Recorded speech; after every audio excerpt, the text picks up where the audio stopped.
Hey guys, hope everyone is doing well. Today we're going to be doing a install and a very short-term review of the PowerTech 300 watt inverter. So let's just get straight into it. Alrighty, so in the box you get the inverter itself. You get a pair of alligator clips to ring terminal that connect onto the back of the inverter, and you also get the manual for it. Now, this inverter is a 300 watt continuous rated inverter, as you can quite clearly see. It is 600 watt peak power, so for some appliances that need a surge, it can take that surge without cutting out. And it's also a pure sine wave inverter. Now this is really important for my use. So I'll be charging mainly camera gear and laptop batteries and stuff. So it's really important that you have a pure sine wave inverter for those types of things. Otherwise you risk frying the chargers. I've heard stories of the modified sine wave inverters frying chargers. So basically what that means is a pure sine wave inverter is exactly like what your wall outlet at home would put out. It puts out a continuous sine wave. I'll put on the screen now what that looks like. A modified sine wave inverter is a way of kind of emulating that as such, and it's not like a proper sine wave. As this says, it's a pure sine wave, the other one's a modified sine wave. So they can cause issues with sensitive stuff like chargers that need the proper sine wave to work properly.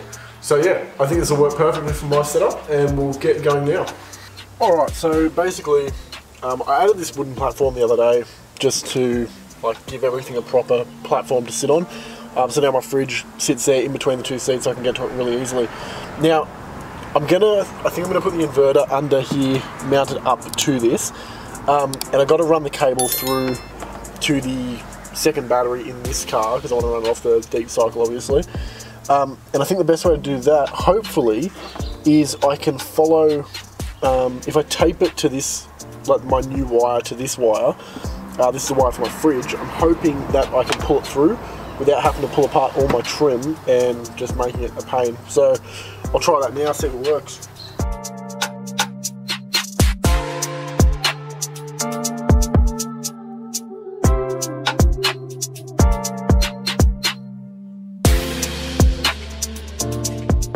Alright, that worked absolutely perfectly. So now I've got that cable through there. So I'm going to see exactly how much I need, and then I'm going to cut it off because I actually need to run two power cables through here because I'm putting another little power pack thing from Kick-Ass soon in here as well. So I'll run the second one and then I'll come back. Alright, so after a quick trip up to Super Cheap Auto, I got most of the stuff I needed to finish it. They didn't have big ring terminals though, which is really annoying because I'm going to earth it straight to the bolt that holds the front seat into the floor. I know that's not ideal, but it's so really easy because it's right there. But they didn't have any ring terminals big enough in stock. So for now, I'm just going to squash the wire under there and then I'll fix it as soon as I can. I know it's terrible, but it'll get the job done. Basically, I just needed these ring terminals for the wire to go to the back of the inverter, and then I needed some spade bits to plug into the fuse box. So I'll do all this now and then I'll come back. Alright, so if you are going to be going off of this bolt, I've had no troubles with it in the past. I actually still run my amp off of Alright, so if you are going to go off the seat post bolt, just make sure you clean up the surface really well before you actually put it in. So I'm just using some brake cleaner on a rag. And I'm just going to make sure it's nice and clean. So it gets a good contact surface.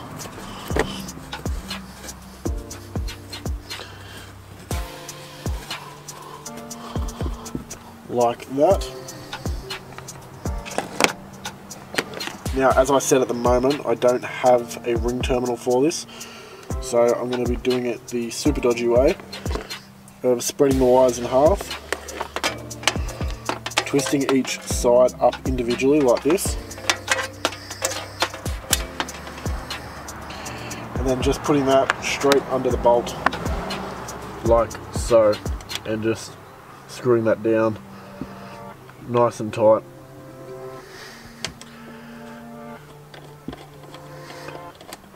Now when you do this, try not to crush the actual cable, just crush the wires and go as close to the end as you possibly can, and it'll just keep it looking a lot neater, and it'll also stop you from cutting the wires off inside of the casing, like of the rubber, if you do it up too tight and it cuts it. There we go, that's nice and tight there. And now that will be fine. I could leave that like that, but I will eventually put a ring terminal on that to make it better.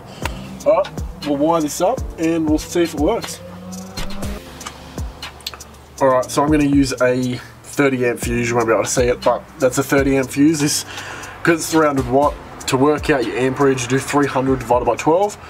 That works out at 25 amps, so this will, at max, other than surges, which can draw 600, but most of the appliances I'm using won't pull a surge, so I'm not worried about that. If it pops a fuse, I'll upgrade it. But at 300 watt, 25 amp is the max. So I'm going to go 30 amp fuse, that'll account for any dead shorts. So yeah, we'll put that one in now. I'm just going to go in the center slot of this little fuse block, like that. And now I'm going to make sure it's off before I plug it in, which it is, and then I'll just plug that in there, like so. Alright, we'll go test it out. Alright, so to test it before I put it back in, I'm going to just use my drone battery charger, my drone batteries. So I'll sit that up like that. So I'll plug that in, turn it on. There you go, got power, heard a little beep. So now I will just plug that in. And as we can see, I don't know if you guys can see that, I'll just turn it and zoom in for you. They are charging. So that is brilliant. That's working straight away now. This one draws 0.5 amp at 240 volt. So I think it's like 120 watt, something along those lines, 100 and something watt. I'll put the exact figure up on the screen. But there you go, it's working. So that's brilliant. I don't think I mentioned before, this inverter is only $100 from Jaycar. So it was something really cheap that I thought would work well for exactly what I need it for. It's got enough leeway where I could probably put a little two-way splitter like plug on it and charge like a laptop and drone batteries at the same time, or two laptops depending on what the charger is. But yeah, I'm really happy with that and how easy it worked. So yeah, I'll mount that up and then we'll finish the video off. Alright, and the last part, so to mount this, I want it removable so I can move it between the car and the trailer depending on what I'm doing and like when I'm driving and all that kind of thing.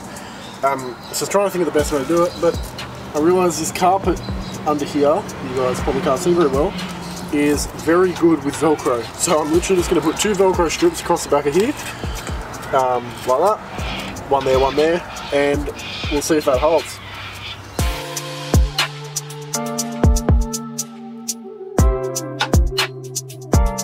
Beautiful. Okay, so I'll just give that a sec to sort itself out. I'm going to run the power cable now that it's all working under this and out over that side where it's going to actually be, and then that should be it. Alright, so had a slight change of plans. I've moved it up. I had the hook and the Velcro, or the hook and the loop side of the Velcro. So I've actually just moved it up under there now instead of being on the carpet. I think that's just a lot better, like, use of space. It keeps it out of the way, and it's still really easy to remove because it's just Velcro. So I can just pull it off, undo the two twist knobs at the back, and then I can take it out and completely change it. I can have the same setup ready in the trailer so that I can just go in there, like wire it in, and then I've got an inverter in the trailer as well, depending on where I want it. There you have it, guys. That's just a really quick install of a small little inverter just to like charge camera gear and stuff like that. I can also charge with that size my power tool batteries off of that size fine. I looked at the wattage of the charger, it's only a 70 watt charger for that, so that'll charge them perfectly as well for when I want to take chainsaws and stuff away camping, because I have an electric chainsaw. So that would be the exact same process if you want to install a bigger inverter, like a more common like 1600 watt or 2000 watt. Yeah, exact same thing. You just got to have, obviously make sure you have the battery capacity to use it. and just use thicker gauge wire to the inverter, obviously, because it draws a lot more amps. Anyway though guys, I hope you enjoyed that video. If you do, please drop a like, comment down below, and don't forget to subscribe. I'll see you guys in the next video. Cheers.